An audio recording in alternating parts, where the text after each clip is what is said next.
Hey everyone, True here, and today we will take a look at the new and upcoming Burn SSR Nobunaga. She will have the highest speed of any non-conjured unit in the entire game, overtaking Earth Ossia with a whopping 730.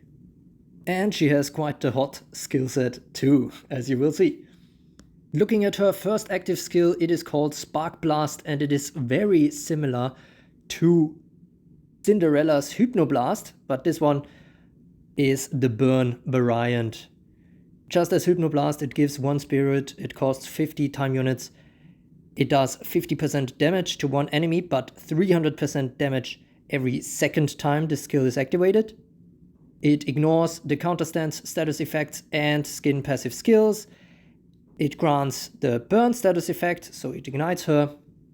And there's a 25% chance of reducing Nobunaga's active skill TU costs by 50% on the next turn.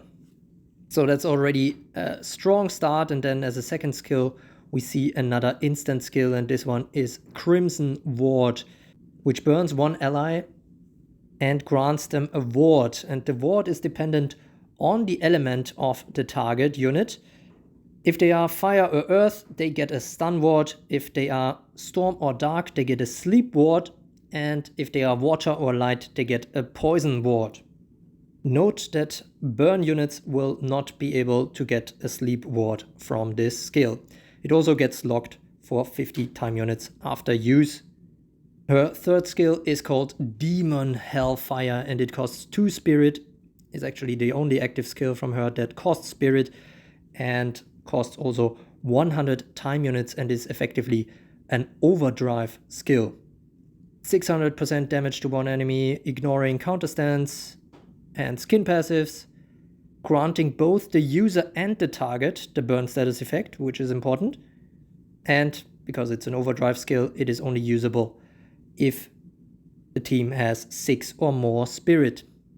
Last but not least, we have a skill that actually generates 1 spirit, costs 100 time units, and is called Stroke of Death. 500% damage to one enemy, healing for 100% of max HP. Again, ignoring counterstance and skin passive skills, as pretty much all her active skills do. And it gets unlocked each time this unit gains the burn status effect. Of course, this means that she will have to stop burning eventually and regain the burn status effect to unlock this Stroke of Death yet again, but her passives help her with that. First, we see the Fires of Rejuvenation, which is basically a light Mirai passive for burn teams, but arguably stronger because it is not time limited. Each time an ally gets the turn while burning, they will heal for 20% of their max HP, and allies will gain 1 spirit. While this is more of a support passive, her other one really concerns herself.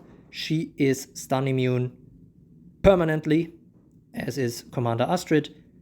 She basically has burning power, which means whenever she is burning, her attacks get increased by 50%, which does not stack with enraged skills, but basically whenever she is burning, she is enraged, which makes some of the damage numbers that we mentioned earlier with the active skills even more impressive. And on top of all that, she has the Burning Heart. So whenever she would be defeated but has the burn status effect, she instead survives with 1 HP and loses the burn status. So all in all, she looks like a very, very strong burn supporter that can also dish out massive damage and has decent survivability.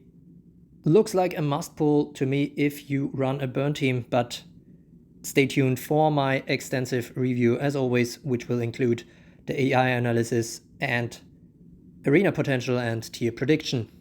Thanks to LensJS for the high quality skill animations in this video, and also to Saturn for some other materials. Don't forget to like and subscribe to become a true carrot, and as always, thanks for watching.